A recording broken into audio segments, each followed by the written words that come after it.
My name is Rama, and I live on Isle of Palms. I enjoy riding horses, going to the gym, and I love anything on the water. On July 31st, 2018, I was out in the boat with two of my good friends. My friend was actually off the back of the boat, and he was in like mid-chest high of water.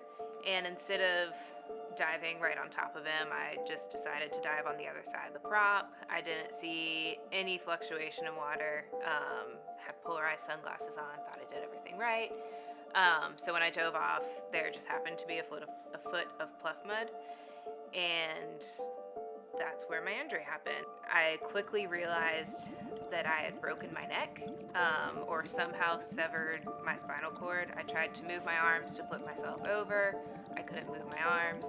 Well, as morbid as it sounds, I quickly realized that I was either going to be a quadriplegic or I was going to die.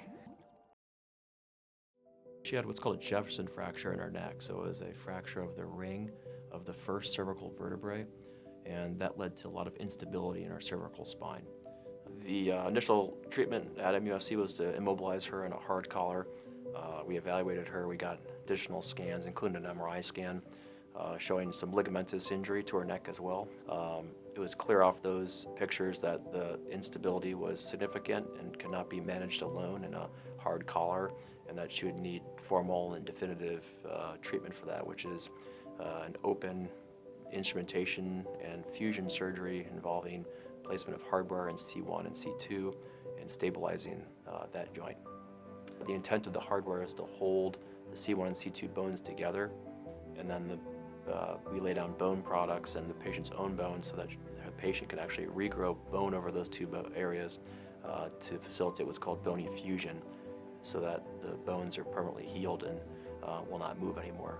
To me, Dr. Kalhorn and his nurse practitioner has been absolutely wonderful. They're super helpful, informative, and I couldn't be happier with their care. Moving forward, I think she should have a really good prognosis. I mean, she's been able to go back to work and some of her regular activities. I think she's going to be able to live a normal life. She's going to be able to go back to her regular activities. She's a big fan of horseback riding, and I think we'll be able to get her back to doing that even.